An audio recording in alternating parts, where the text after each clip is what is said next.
À première vue, la maison située au 3901 Henry Avenue, dans le quartier d'East Falls à Philadelphie, ressemble à une élégante demeure coloniale parmi d'autres. Pourtant, cette résidence discrète possède une grande valeur historique, c'est là que la future princesse Grace Kelly a passé son enfance avant de devenir une star d'Hollywood puis la princesse de Monaco. La maison a été construite en 1929 pour le père de Grace, John B. Kelly Sr., un personnage remarquable de la ville de Philadelphie. Ancien champion olympique d'aviron devenu homme d'affaires prospère, il s'était également engagé en politique locale.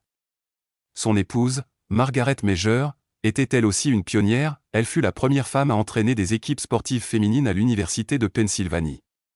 C'est dans ce foyer dynamique que Grace Kelly a grandi avec ses frères et sœurs, entourée d'une famille soudée. La maison familiale était vaste et confortable. Elle comptait 6 chambres et 4 salles de bain, ainsi qu'un grand jardin où les enfants pouvaient jouer. Un court de tennis complétait la propriété, tandis que le sous-sol abritait un petit bar surnommé le Kelly Tavern, un endroit où la famille aimait se retrouver pour discuter et passer du temps ensemble. Grace Kelly évoquera plus tard cette maison avec beaucoup d'affection, expliquant qu'elle n'aimait jamais s'en éloigner trop longtemps, même lorsqu'elle était devenue une actrice très demandée. C'est également dans cette demeure que s'est déroulé un moment déterminant de sa vie. Le 5 janvier 1956, Grace Kelly y annonce officiellement ses fiançailles avec Rainier III, le prince de Monaco.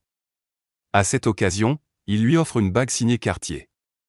Quelques mois plus tard, leur mariage à Monaco, célébré le 19 avril 1956, sera suivi par des millions de personnes à travers le monde. Même après son installation au Palais Princier de Monaco, cette maison de Philadelphie est restée un lieu chargé de souvenirs pour Grace Kelly et sa famille.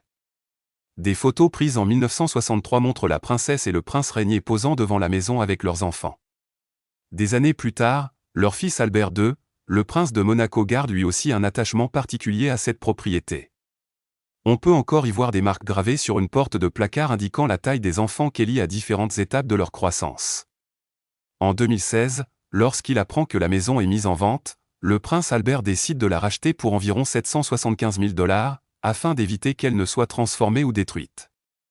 Il lance ensuite une restauration minutieuse pour lui redonner l'apparence qu'elle avait dans les années 1950.